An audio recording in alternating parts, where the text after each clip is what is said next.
Mike Johnson wondered what he would find when he finally returned to the house he shared with his wife Amy, a woman he hadn't heard from in over a year, even though she knew where he was. Looking out the taxi window, he remembered his life. He lost both his parents at the age of 17 in a tragic car accident and became an emancipated minor thanks to the support of his neighbor, who worked as a social worker in the county. Luckily, his parents left him a trust fund to secure his future. It was not a huge amount of money, but enough to meet his needs. He was also in excellent physical condition and played football at school. He was popular among his classmates because he owned his own house, paid for by an inheritance, and was considered a polite and friendly guy. His father taught him to be a gentleman with women and to control his temper. When his father died, he was a hand-to-hand combat instructor and taught Mike well. He graduated from high school and entered the University of Florida. In his third year, he met Amy, who was in her second year. They dated several times, but Mike felt like something was missing, so he didn't call her after the third date. About 2 weeks later, she called herself. "Hi, Mike," she said. "How are you? I haven't heard from you for a long time. Something happened." "I don't know, Amy," he replied. "I just don't think we're right for each other, you know?" "That's not true, Mike," she said disappointedly. "I think we're great for each other. Please, let's try again." "Okay, I'll think about it," he replied. A week later, he asked her out again. This date was completely different. They continued dating until Mike graduated from university with a degree in economics. On the evening of his graduation, he proposed to Amy and she accepted. The wedding was scheduled after her graduation. He stayed in the area to be near Amy and took a job at a local investment firm. They got married in March 2001. At the time, he was 22 and she was 21. Everything was going great, but in September, the world changed. On September 12, 2001, Mike joined the Army. Thanks to his father's training and constant martial arts practice, he became a ranger. At this time, they were a happy new couple living in the house he had inherited from his parents in Columbus. Amy managed to get a job in the city as an assistant lawyer. By the time his training was completed, the U.S. was already involved in Iraq, and he was sent on a 12-month tour. A month after the start of the tour, he was promoted to sergeant and appointed squad leader. After this tour, he returned home, but 9 months later, he was sent back to Iraq for a 12-month tour. By this time, he had signed a contract to reserve and received a promise that after returning from Iraq, he would be able to choose his duty station. Predictably, Amy was unhappy. "Why do you have to come back?" she asked. "I need you here." "Sorry," he said. "I was given an order. I also want to stay here with you, but I have no choice." He hugged her while she cried on his shoulder. "After this tour, I can choose my next assignment," he said, hoping he could keep his promise. They made love. Mike didn't know that this would be the last time he would be sexual with her. 3 days later, he was in Iraq. For the first month, he received a letter from Amy every other day. He called whenever he could and always answered letters. But after the first month, he only received one letter over the next 6 months and was only able to talk to her on the phone twice. What the hell is going on, he wondered. After almost 8 months with little contact with Amy, he was worried, but there was nothing he could do. So, like many others, he was counting down the days until the end of the tour. One Tuesday morning, his Humvee was hit by an wide, killing the 4 soldiers in the vehicle. As a result of the explosion, he lost the lower part of his left leg. 3 hours after the attack, the helicopter was able to land and evacuate all the victims. He was given a primary dressing and sent to Ramstein, Germany, for further operations and rehabilitation. After spending 3 months in Germany, he was sent to Walter Reed Hospital for further operations, rehabilitation, and installation of a prosthetic limb. It took another 2 months to learn to walk with the prosthesis. After that, he was discharged for medical reasons and sent home. Despite all his efforts, he heard nothing from his wife. By this time, it had been over a year since he last communicated with her. Is she even alive? He asked himself. And if she's alive, then why didn't she contact him? He tried calling her parents, but got no answers. I called home and left messages. At least the electricity in the house was still working, which meant someone was there. It was around 9:30 a.m. when the taxi stopped in front of the house where they lived. His truck was still in the driveway, as was her car. He also noticed several other cars parked along the curb. The taxi driver helped him carry his bag to the door after he pulled his large 6'2" frame out of the small car. He heard noises coming from the living room and wondered what was going on. Carefully opening the door, he entered the living room and was shocked. His wife is cheating on him.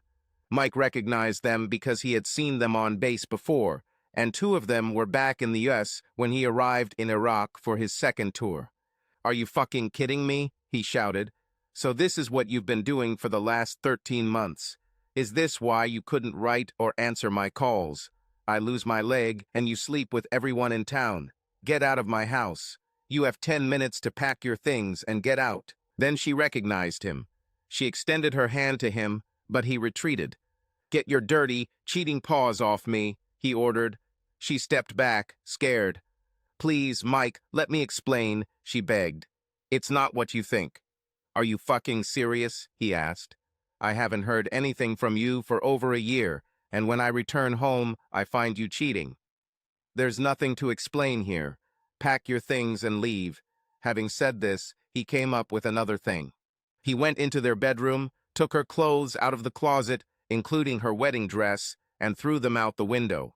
He then went to her bag and pulled out the ATM card from their joint account and the credit card they shared. He also took the house key from her ring. He went outside, taking out a lighter. "What are you doing?" Amy asked in fear.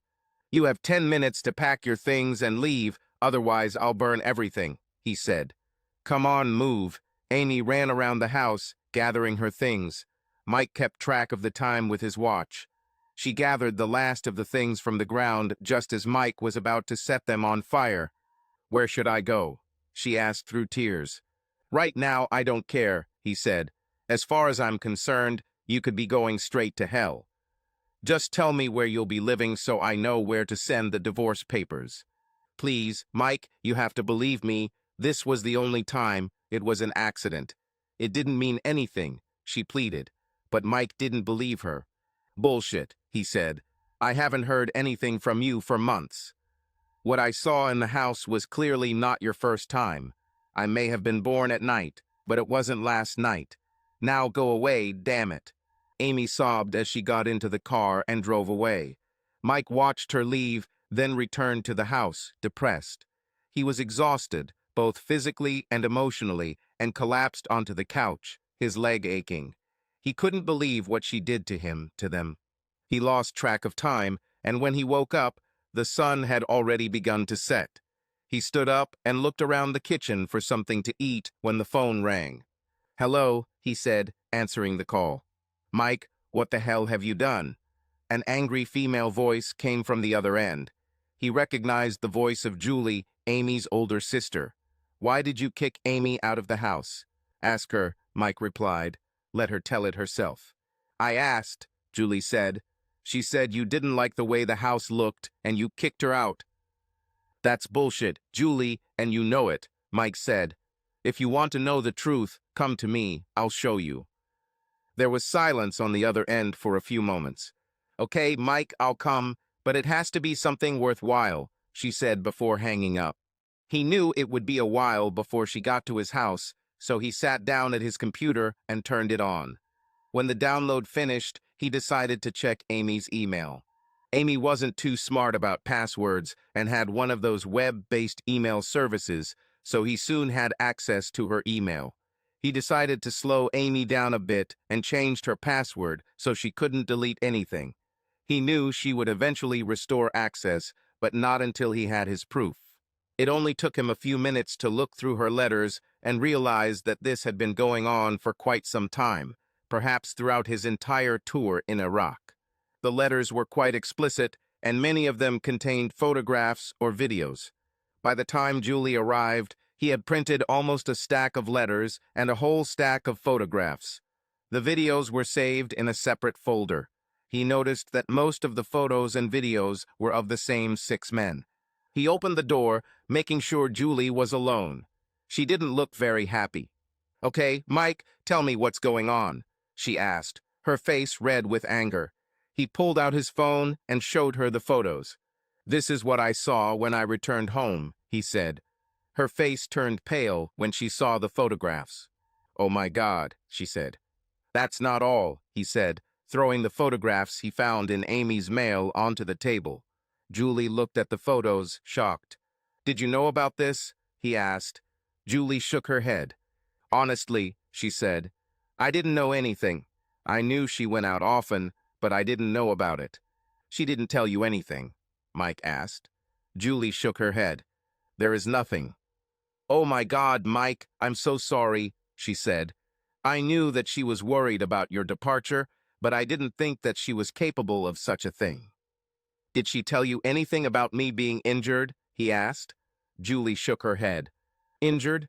Julie was surprised. "When did it happen?" "About 6 months ago," he said. "I lost part of my leg. I was in surgery and rehabilitation for months and didn't hear a word from her. Now I know why." "Sorry, Mike, she didn't say anything about it. She hasn't mentioned you much in the past few months," Julie said. "Probably too busy to care," he said. "She didn't even recognize me when I walked in the door." "And what are you going to do?" asked Julie. "I'll divorce her," Mike said. "Is there any way to forgive her and get over this?" asked Julie. "Are you kidding?" Mike said. "I will never be able to get over this. And something tells me that this is just the tip of the iceberg. No, we're done." "I understand, Mike." "I'm really sorry," she said. "I'll tell her everything when I see her." She hugged him. "If you ever need anything, let me know, okay?" she asked before leaving. "Thank you, Julie. I appreciate it," he said. He locked the door after she left and went back to the computer to see what else he could find. By midnight, he had printed out all the incriminating letters and saved hundreds of photographs and videos.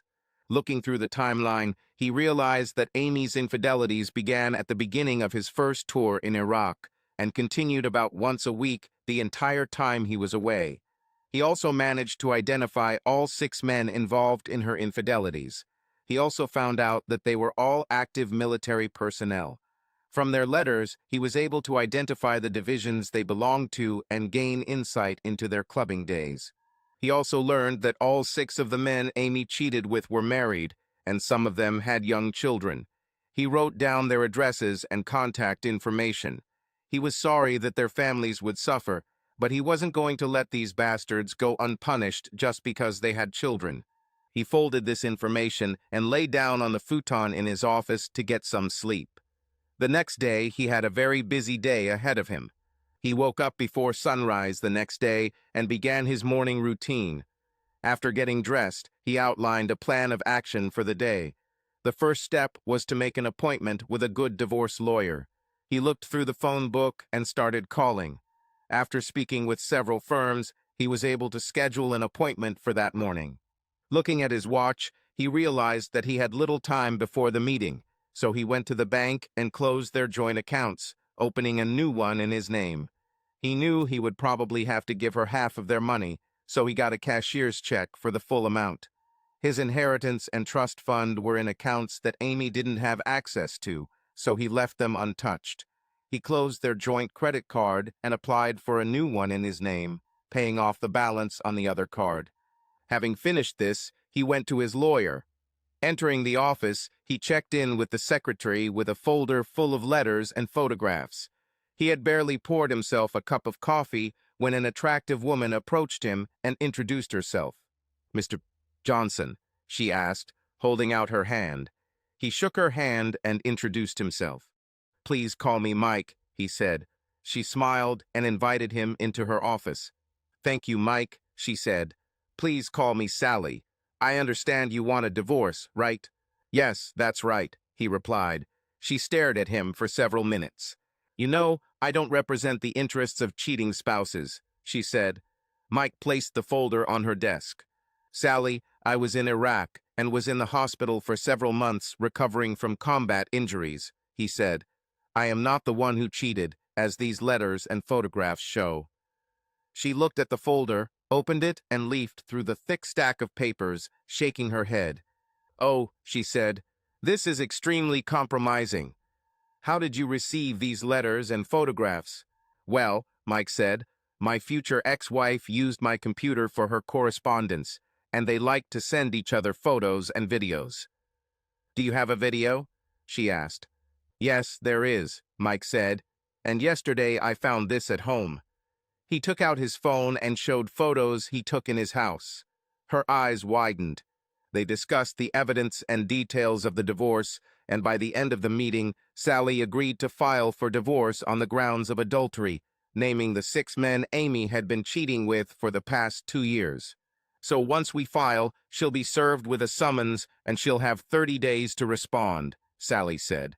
"If she doesn't answer, we can get a final decision right away. If she contests it, it may take longer. Since the house was yours before marriage, she has no rights to it. The same goes for your inheritance and trust fund. If she wants to fight, we can use photos and videos. I hope she will just sign the paper and everything will be decided. We can serve her the summons at work or at her sister's apartment if she's there in a couple of days." "That would be great," Mike said. He thanked her and left the office feeling better than the first day he returned home. Once home, he called a locksmith to change the locks on the house and began calling the wives of the men Amy had cheated with. No wonder they were all furious. Most of them suspected that something was going on, but didn't know what. They all asked for proof, and Mike was happy to send photos and videos, as well as copies of some of the letters. He made a few more calls and met up with some of his mates at a bar on the outskirts of town.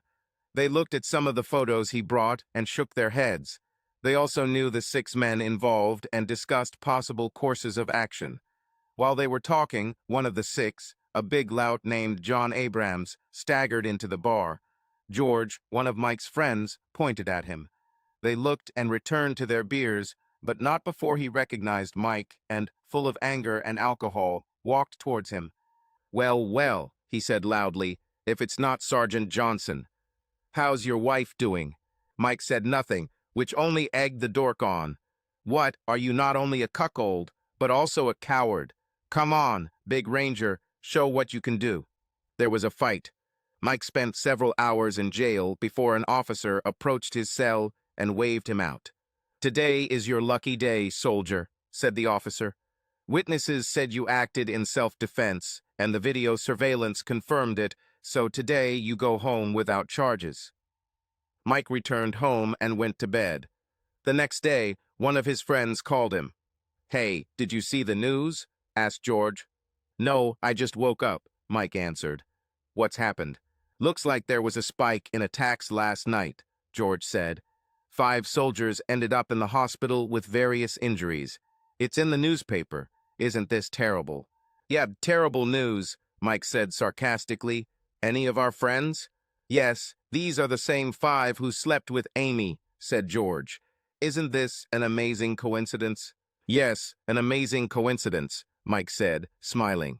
Later that day, Mike received a visit from his former regimental commander and sergeant major, the man who made Sam Elliott's character in We Were Soldiers look friendly by comparison.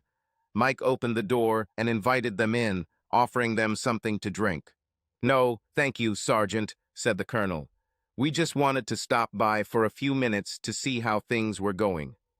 "It might have been better, given the circumstances, Colonel," Mike said.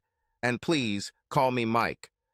I'm not a soldier anymore, thanks to this," he added, tapping his prosthetic. "I understand, and I apologize," said the colonel. "Not your fault, Colonel," Mike said. "You didn't plant that wide." Everyone laughed. "I understand that you are going through a divorce," the colonel said. "Your lawyer called me and said that your wife was associated with 6 active military personnel." "That's right, Colonel," Mike said. "I have their names, addresses, everything I need." "Want to?" "Yes, Mike, that would be useful," said the colonel. Mike went into his office and returned with a folder. He handed the colonel a sheet with the names and addresses of the men. "Do you want photos too?" Mike asked. "I have photos, videos, everything." They seemed to enjoy sending it to each other. And yes, they knew that she was my wife, and they deliberately did this while I was overseas in a combat zone. And yes, they are all married. You did a good job, said the colonel. Yes, sir, I did, Mike said. I also read a little and know that adultery is considered in Article 134, paragraph 62 of the Criminal Code of the Armed Forces. From what I have read, there are three main elements of evidence, and in my opinion, all 6 cases meet these elements. I understand, said the colonel. You are probably right, judging by what you said and showed. I will look into this and refer the matter to the JAG Judge Advocate Corps. If they agree, I think we can make a case for them to dismiss everyone in disgrace. Likewise, Colonel, Mike said, one of them attacked me last night in a bar. He ended up in the hospital. The colonel nodded. Personally, I would expect nothing less, but officially, you didn't hear that from me, he said, smiling. So, what are your plans for the future? Well, Colonel, I haven't had much time to think about it, Mike said. I have a degree in economics, but I don't think I'll ever be happy working at a desk. The colonel smiled. Why didn't you go to Ox officer school? With your track record, you would be an ideal candidate. My dad was a non-commissioned officer, and I always wanted to be where all the action was, Mike said. The colonel nodded, and the sergeant major smiled. I knew your father when he was a hand-to-hand combat instructor, the colonel said. Damn good man. I know he would be proud of you no matter what you decide to do. He stood up and put on his hat. Sergeant Major joined him. He extended his hand and Mike shook it. Take care of yourself, Sergeant, he said. If I can help with anything, let me know. Mike nodded. Thank you, Colonel, Sergeant Major, he said. He watched the 2 men leave. Mike spent the day doing chores around the house, mostly doing small things to avoid thinking about Amy. That evening, he opened a beer and spent the night watching TV, his thoughts wandering around his failed marriage. The next day, he received a call from Amy's place of work, informing him that she had been served with divorce papers. This is true? Asked a female voice. Mike recognized the voice. It was Amanda, one of Amy's friends at the law firm where she worked. He always thought she was very attractive and had beautiful legs, but he never said anything. Is it true? Mike asked. That she cheated on you while you were in Iraq, Amanda said. The employee serving the documents clearly said that the divorce was due to adultery. We've heard it all. Yes, that's true, Mike said. This went on for more than 2 years. And you didn't know anything? Asked Amanda. She only did this when I was in Iraq, Mike said. My God, you poor man, said Amanda. I am so sorry. Look, honey, if you need anything, just call, okay? I mean, whatever. We all feel very good about you, and we hate what she did to you. Thank you, Amanda. I appreciate it, Mike said. Later that day, he received a call from Linda Abrams, John Abrams' wife. Hey, Mike, she said. Do you have a couple of minutes to talk? Yes, of course, Mike answered. What's happened? Well, I found out about what my hubby did to you and Amy, and I want revenge, if that's okay, she said. Mike smiled. He knew Linda and thought she was a very beautiful woman. He couldn't understand why John cheated on her. He listened to her plan and smiled. This will be fun, he thought. When do you want to do it? He asked. Tonight, if you have time, she said. I want you to come around 4:30 or 5 p.m. so that I can feed dinner for you and prepare everything. Agreed, said Mike. See you tonight. A little later, Amy called him again. Mike, she sobbed, I was served with divorce papers today. Can't we work this out? I told you, this was the only time. It was an accident. Mike laughed. You stupid bitch, he growled. I know it was a lot more than one time. Just sign the papers, and it will all be over in a month. Otherwise, it could become very public, and you don't want that. Damn you, she said, changing her tone. I will fight you every step of the way. I will take your house and everything you have. I don't think so, bitch, he said. Call my lawyer and sign the damn papers. He hung up and blocked her number.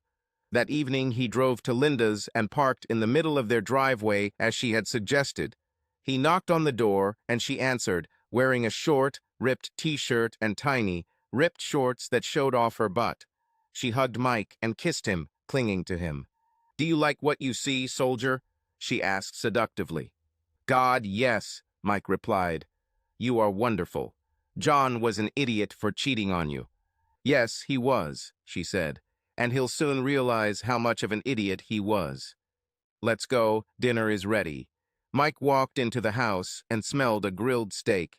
His mouth watered as he thought about what was about to happen. "This is delicious," Mike said after finishing the dinner Linda had prepared for him.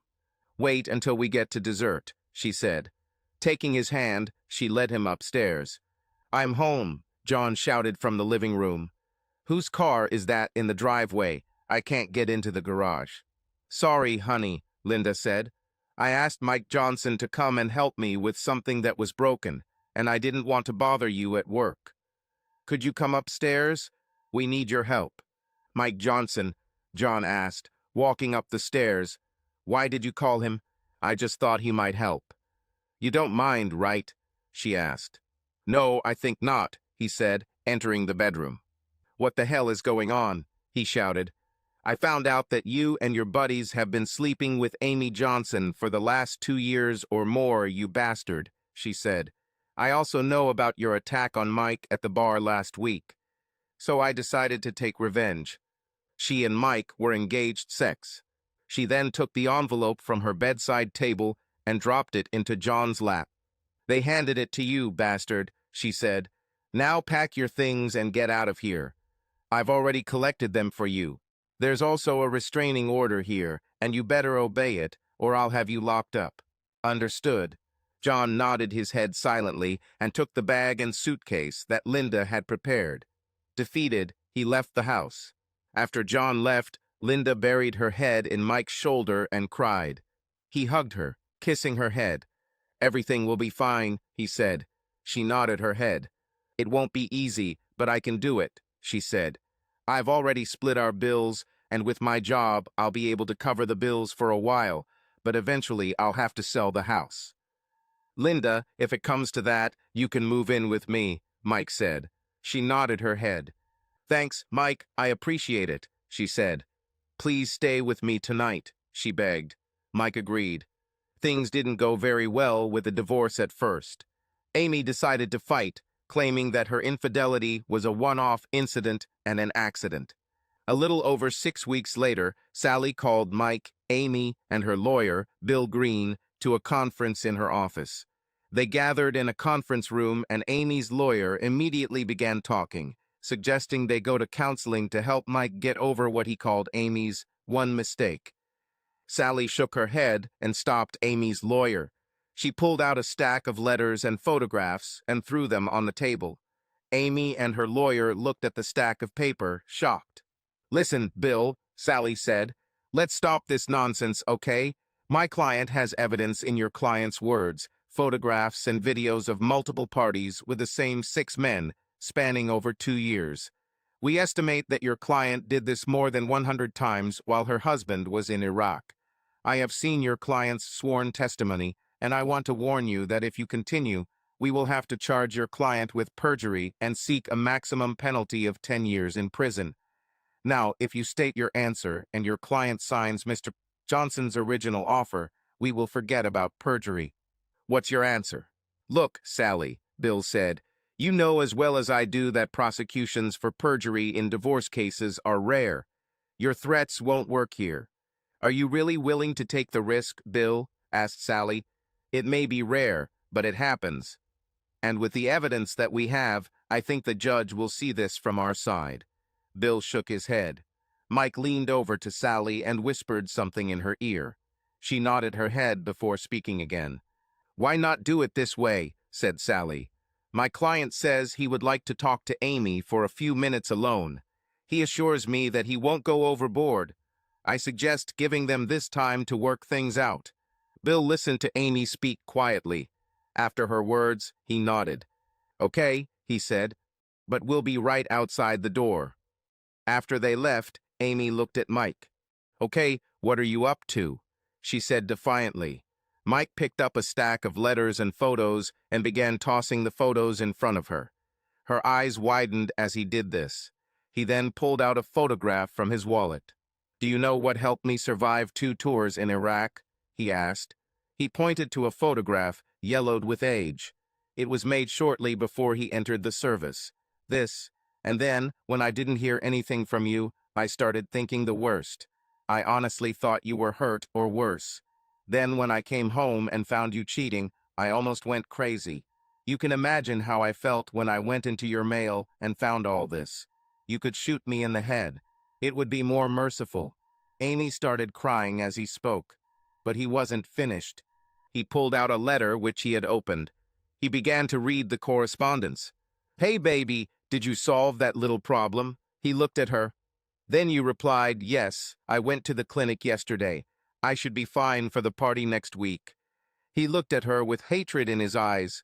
"You got rid of the pregnancy, Amy. Why? Why did you do this? Was I not good enough for you?" he asked. She shook her head. "You were good," she said, sobbing. "I just missed you so much, and when I met the guys at the club, they made me forget how much I missed you." "Well, you just destroyed 7 families, including ours. Do you understand that?" he asked. "You destroyed not only our family, but also theirs. Some of these guys had children. Did you know this?" She shook her head. "No, I didn't know," she said. "What did you think would happen when I returned? I will applaud and brag. What kind of woman of easy virtue are you?" he asked. She cried more and more. "I'm sorry," she said, sobbing. "I didn't want to hurt you." "Well, you did it," he said. "Look, I know the girls in your office hate you and what you did. I also know that 6 bastards are getting divorced and facing discharge from the military. I know they will all receive an unhonorable discharge, and it will haunt them for the rest of their lives. Besides, there are 6 very angry wives who hate you." He folded the papers back into the pile before looking at her again. "You know Sally will get criminal charges of perjury against you. In this state, it can get you up to 10 years in prison," he said, "and you'll probably never be able to work in a law firm again. Even if you get out easily, you'll probably have to look over your shoulder for the rest of your life. Believe me, these wives are very angry with you right now and would probably love to do to you what was done to their husbands." She looked at him in shock. "What are you saying, Mike?" she asked. "Are you threatening me? Did you have anything to do with the attacks on those guys?" "No, the only one I killed was that bastard John when he decided to make fun of me. And that was after he took a swing at me," Mike said. "I'm not threatening you, I'm just telling you the situation. Look, just sign the papers and end this now." "Can we ever be friends?" she asked. Mike shook his head. "I don't think so," he said. "After what you did, it will be a long time before I can be near you." She wiped her eyes after his words. She lowered her head, defeated. "Okay," she said quietly. Mike stood up and opened the door, letting the lawyers back in. "Well, have you come to an agreement?" asked Bill. Amy nodded her head. "Yes," she said. She looked at Sally. "I decided that I don't want alimony. Mike gets a small pension from the army, and he needs it. I earn enough to support myself. I just want to finish this." Mike was stunned. He didn't expect this. Sally nodded her head. "Okay," she said. "Let me make this change, and you will need to initial it." Bill looked at Amy, surprised. "Are you sure about this?" he asked. "Did he threaten you?" "No, Bill," she said. "I just want to finish this." Sally returned with the corrected documents and an assistant who was a notary. Mike and Amy signed everything they were told. She started sobbing as she signed the line that said she had to take back her maiden name. After they finished, Mike extended his hand. With tears in her eyes, Amy took off her rings and handed them to him. He took off his wedding ring and handed it to her. "Maybe you can be faithful to the next man you marry," he said. "You still have some things left in the house. If you want, I'll bring them on Saturday." "That will be good," Amy said. "Thank you." Sally and Bill stood up and shook hands. "I responded to my client's response, and I will meet you in court to file documents today," he said. Sally nodded her head. See you there, she said. Bill and Amy left the room and Mike collapsed in his chair, glad that it was finally over. Sally looked at him for a moment. What did you really tell her? She asked. Mike looked at her. I was just reminding her of the truth, he said, and the consequences of her actions. There are 7 families destroyed because of this. That's why I never represent traitors, she said. You're a good person, Mike Johnson. You will succeed. Just stay out of trouble, okay? He smiled. I'll try, Sally, he said. Thank you. He left the office and headed home, grabbing a pack of beer along the way. He called Linda's cell phone and told her the news. Come to me tonight, soldier, she said. I'll help you celebrate. I will, my dear, he said, smiling. On Saturday, Mike loaded up Amy's remaining belongings and headed to her sister's apartment where she lived. Julie opened the door when Mike rang. Hi, Mike, she said. I brought the rest of Amy's things, he said. Well, next time I see her, I'll get the address and send them, she said. What do you mean? Mike asked. Amy left, she said. She quit her job the day you signed the papers and left that night. I just packed my things and left. I don't know where she's going, but I think she's leaving the state. I see, Mike said.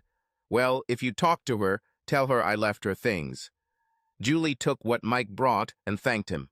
A few weeks later, Julie told Mike that Amy had moved to the other side of the country and was now living somewhere in Washington or Oregon. The 6 men she cheated with were fired from the dishonorable dismissal. They also left the area for an unknown destination. Mike wondered if he and Amy had teamed up again, but he didn't care. He married Linda shortly after their divorces were finalized. It turned out that she became pregnant the night they took revenge on John. They have since had 2 more children and are doing well. Mike got a job offer as a researcher for something called Task Force Homefront Security and is still working there. The job pays well, he has great benefits, and he has access to information that most people would kill for.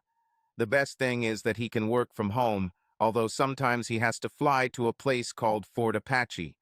One day, he was looking through mail and opened a thick envelope when his work phone rang. Mike Johnson, he said, answering the phone. Hello, Mike. This is Oscar. How are you? Asked the person on the other end. Great, Oscar. How are you? Mike asked. I'm living a dream, said Oscar. Hey, I just wanted to thank you for your work on the Skaggs case. It was invaluable. Thanks, Mike said. Look, I know praise is rare in our business, but Bill wanted me to make sure you got tickets to Cancun, Oscar said. I got them today, Mike said. Great, said Oscar. I'll tell Bill. Make sure you and your beautiful wife have a good time, okay? Mike smiled. Oh yes, he said. We will definitely do this. Thanks again. He hung up and looked at the tickets. What good timing. Their anniversary was approaching, and he couldn't wait to see his wife in her new swimsuit on the beach. Oh yeah, he thought, they're really going to have a great time. Subscribe to our channel so that your love doesn't cheat on you, and go ahead and listen to the next story, because this story is nothing compared to the next one. If you're under 18, don't even think, click to the next one.